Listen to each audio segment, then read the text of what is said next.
we will not accept.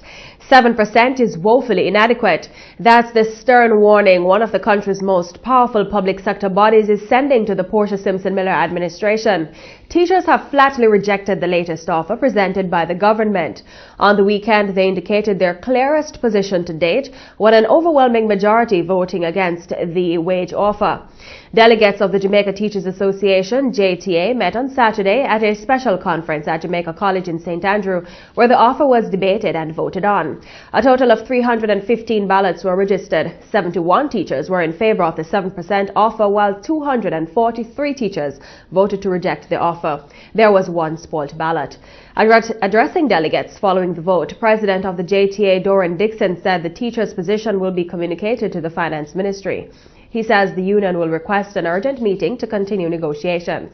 He told militant teachers, quote, "We accept the results and we move forward. Full speed ahead. The struggle continues," end quote. Meanwhile, teachers also snubbed what they described as a Nicodemus late-night phone call from the government's chief negotiator, Horace Daly, with a proposal to increase their book, software and technology allowance. Teachers are demanding a 25% increase. The JTA is seeking 15% in year 1, 2015-2016 and 10% in year 2, 2016-2017. In the meantime, negotiations with public sector unions continue this week. One trade unionist is suggesting that the government cut cost overruns on several projects and use those funds to pay workers. They can cut some projects, capital projects. They can cut projects because some of them they are only giving away money on. And therefore, since you can't find project where waste is, cut the waste and give it to the public sector workers. They are your human resource. And if they are your human resource, that means you can function properly with them. And if the workers get destitute, the whole system fails. To have growth and sustainable in the economy, if you stifle the workers' wages, you stifle their purchasing power. So you're not going to have any growth. President General of the Bustamante Industrial Trade Union, BITU, Sen Calvin Gail, says 7% was never a fair offer.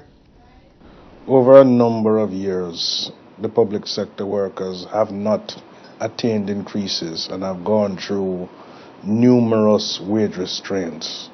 And on average, over the past couple of years, their purchasing power would have been eroded by previous inflation, a maximum almost 60%.